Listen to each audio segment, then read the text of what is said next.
The first time Cobra Bubbles appears on screen, he doesn't just enter the house, he fills it.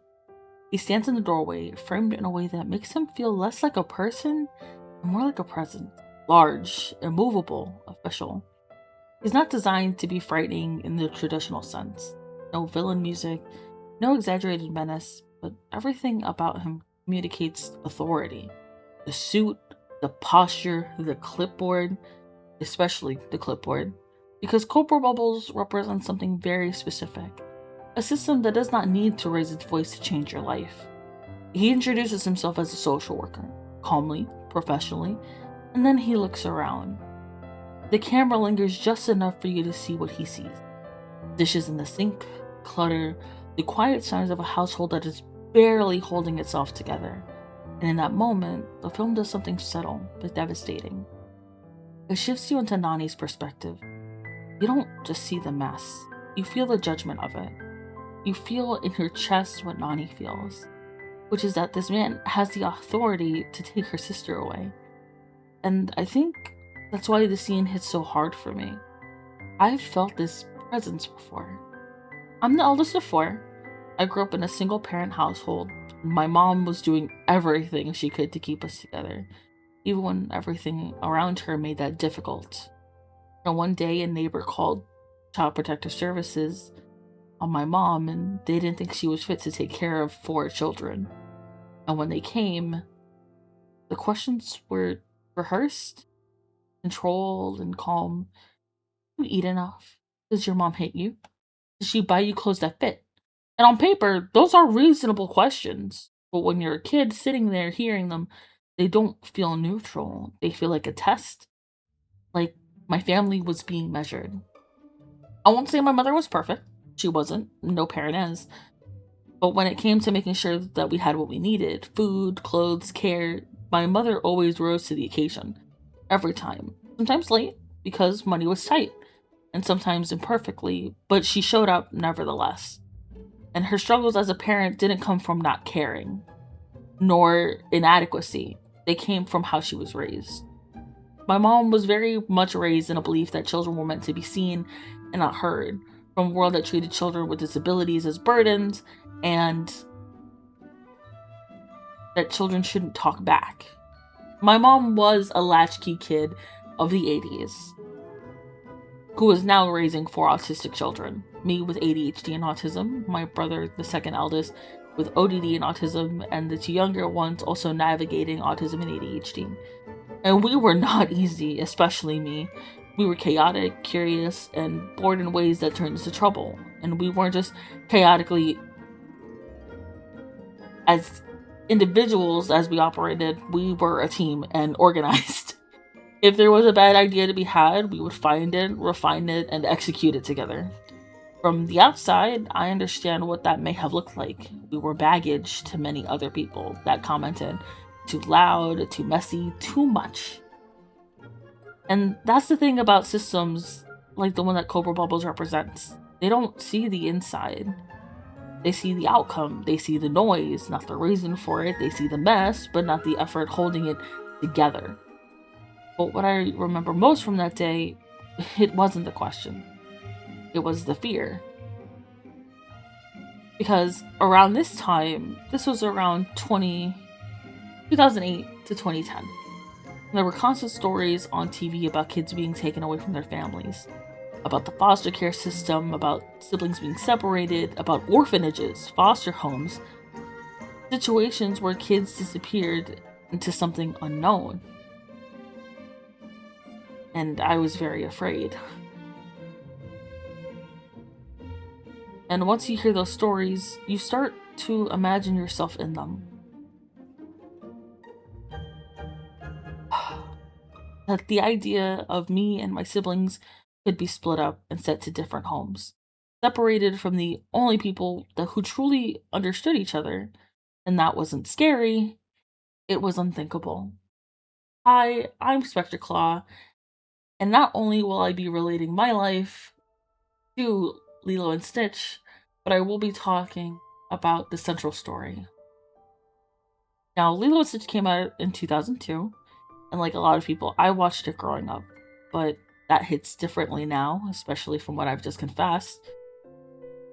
And what really stands out is how precise the movie is what it's about. It's not about aliens, it's not about Elvis. It's about a 19-year-old girl who lost her parents and is trying to hold her family together under the constant quiet surveillance of a system that measures her worth by the condition of her kitchen, of her living room. Ohana means family. Means no one gets left behind or forgotten. That line is famous. It's been turned into something soft and comforting and universal, something that you would put on a coffee mug, the Disney equivalent of live, laugh, love, even. But in the context of this film, it's not soft. It's defiant. It's not a slogan, it's a stance that Nani is taking, because when Nani says it, it's not coming from comfort, it's coming from pressure, from instability, from the very real possibility that her family is about to be broken apart. Ohana isn't just emotional, it's structural. In Hawaiian culture, it reflects a broader understanding of family. One that extends beyond just parents and children, it includes community, extended relatives, and the shared responsibility. And in terms of Nani's Ohana, at the end of the film, she has David, she has Jumba, she has Lilo's teacher, and Pleakley. But before that, Nani has no one else because she refuses to rely on David. She constantly pushes him away throughout the film. But the system that Cobra Bubbles represents doesn't recognize Ohana. It recognizes paperwork, employment, consistent employment, clean kitchens. It operates on logic, on metrics, on things that can be measured. But the problem is simple. There's no space in those measurements for love, for how strong a bond is. What makes Lilo and Stitch extraordinary is that it never simplifies this tension. And Cobra Bubbles isn't wrong. Nani is struggling. She can't keep a job, the house is chaotic, and by the system's standards, she is failing. And the film does not deny that. But it holds that two things can be true at once. That Nani, yes, is struggling, but that she is still the right person to raise Lilo. Because what the system can't measure is what matters most. Their bond as sisters, their shared grief of the loss of their parents, and the fact that Nani understands Lilo's pain from the inside out, of being an outsider, of being someone who doesn't belong, considering Lilo doesn't get along with her friends or peers. She's often ridiculed and made fun of because she has ritualistic habits like feeding Pudge the fish. And that's something I think about a lot. Because growing up, the idea of being separated from my siblings wasn't just about losing a home. It was about losing the people who understood what our life felt like. The chaos, the noise in our home, the music in our home, the way our brains worked, and the way we existed together, and our shared experience of both being Black and being Hispanic. And so the film builds towards a very specific ending. Not a perfect one, but a resistant one. And Nani doesn't suddenly change or become flawless or a model parent. The house isn't magically fixed. Actually, in the end of the film, it gets torn to bits because of a ship fight. But they stay together, and that matters more than anything else. And now, modernly, we have remakes of many Disney films, and my problem, my gripe even with the remake, is that it tells a whole different story. Nani is offered a deal. She gives up custody and the system's going to help her.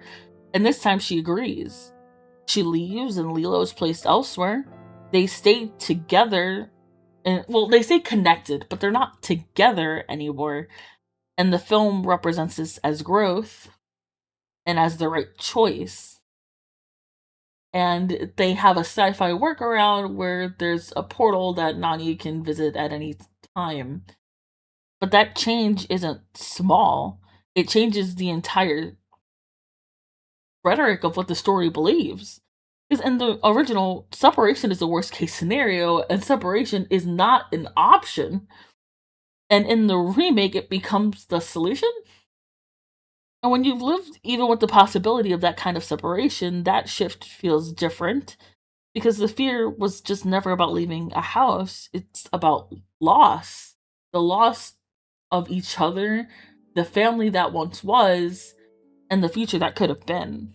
And at its core, Lilo and Stitch was never asking whether Nani was perfect. It's asking something much harder, whether the system's definition of good enough matches what a child needs. And in 2002, the answer is no. The system was not good enough. The system doesn't even barely fit the needs of a child. And whilst we look at Stitch, Stitch is a creature designed for destruction. He's defined by his worst traits. He's categorized, judged, and reduced by the council and also people around him. And the film quietly shows that the system does the same thing to Nani. It sees failure. It sees instability. It sees risk. But what defeats that logic isn't perfection. It isn't proving yourself to the system. It's something much simpler than that. She refuses to leave. Ohana means family. Family means nobody gets left behind or forgotten. In this story, that line isn't comforting. It's a choice, a difficult one, a costly one. Because sometimes the most radical thing you can do is stay. Stay when things are messy, stay when things are imperfect, and even when the world is telling you that you are not enough, and still making an effort to do so.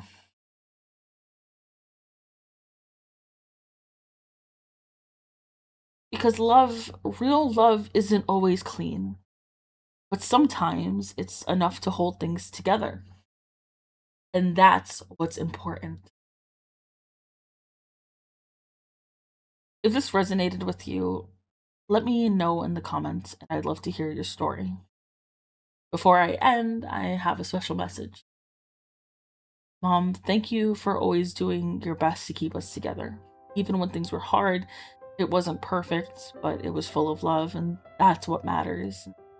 I see it now, and I'm grateful for everything you did for us. And I love you. Te quiero, mami, mucho.